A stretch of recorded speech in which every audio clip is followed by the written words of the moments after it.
Hello and welcome back to the channel. Today we're going to discuss a critical issue that's been reported in the media recently, and that's how pesticide residue levels allowed on food in Great Britain have soared since Brexit.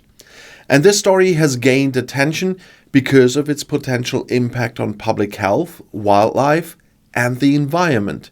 It's a complicated topic, so let's break down what's happening and why it's happening and what this could mean for consumers in the UK. First, let's talk about the regulatory shift that's at the center of this controversy. Before Brexit, the UK followed the European Union standards for pesticide residues on food. And these standards, called maximum residue levels or MRLs, were designed to protect public health by limiting the amount of pesticide that could be present on food sold to the public. However, after Brexit, Great Britain, meaning England, Wales and Scotland here especially, made some significant changes. According to analysis done by the Pesticides Action Network UK or PAN UK, the MRLs for more than 100 food items have been significantly increased. And this means that many foods can now legally contain far higher levels of pesticide residue than they could under the EU rules. To give you an idea of how drastic these changes are, let's look at some examples. For tea, the maximum residue level for two pesticides, for chlorantraniliprole and boscalid, was increased by an incredible 4,000 times.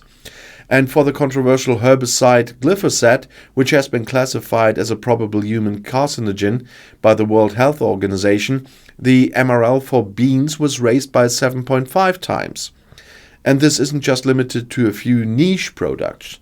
We're talking about everyday foods like potatoes, onions, grapes, avocados, coffee, rice, and more. And for some pesticides, the residue levels allowed on food have increased by dozens or even hundreds of times. So why have these changes occurred? And according to the report, the weakened regulations are largely due to decisions made under the Conservative government between 2022 and 2024 after the UK left the EU's customs union and the regulatory frameworks. The government opted to adopt new pesticide standards from the Codex Alimentarius, that's an international set of food standards produced by the UN's Food and Agriculture Organization and the WHO.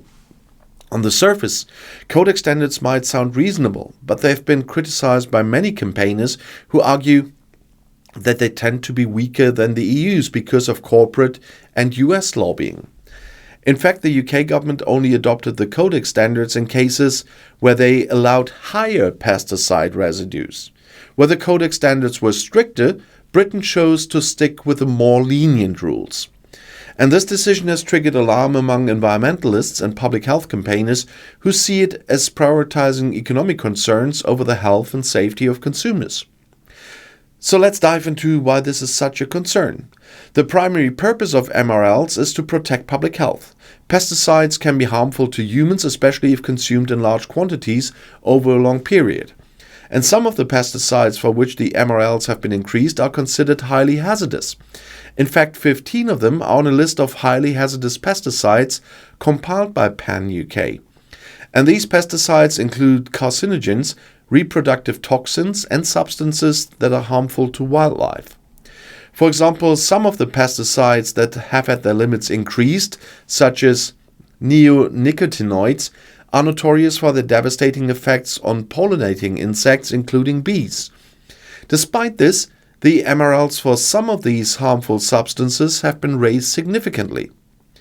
Let's take the case of bifenthrin, that's an insecticide that is classified as a hormone disruptor. The residue level allowed on avocados and pomegranates have been raised by 50 times. For neonicotinoids like thiamethoxam, and this is known to be particularly harmful to bees, the MRL for oats was increased by 25 times from the previous EU standard. And this has raised concerns not only about human health, but also about the impact on biodiversity and the environment. Pollinators, which are essential for the ecosystem, are already in serious decline, and higher levels of pesticides could accelerate that decline. Well, now, you might be wondering how these changes compare to the situation in the European Union, where the UK used to follow stricter guidelines. Since Brexit, the EU has not only retained its stronger MRLs, but has actually tightened them in many cases. For instance, while the UK has raised its MRLs for neonicotinoids, the EU is planning to reduce them by up to 80% by 2026. And the EU has also banned 30 harmful pesticides since Brexit, while the UK has not banned any of these substances. In fact, the UK's decision to weaken MRLs seemed to be given a competitive advantage to growers in countries like the US, Canada, and Australia, where some of these pesticides remain legal. Essentially, what's happening is that the UK is importing food from countries that use pesticides banned in the UK and the EU and allowing much higher levels of those residues on the food that ends up on British supermarket shelves. And this raises a fundamental question about consumer safety. If the EU can maintain stricter rules and even improve them, why has the UK chosen to go in the opposite direction? Unsurprisingly, this situation has sparked strong reactions from campaigners and public health experts. Nick Mole from Pan UK has been particularly vocal, calling these changes a serious step backward for public health and the environment. He pointed out that these increased pesticide levels are happening at a time when cancers and other chronic diseases are on the rise. And Mole argues that, rather than relaxing standards, they should be doing everything they can to reduce exposure to harmful chemicals. And the real concern here is the long-term impact. While some might argue that the MRLs are still technically within safe limits, the fact is that we don't fully understand the cumulative effects of being exposed to multiple pesticides over time.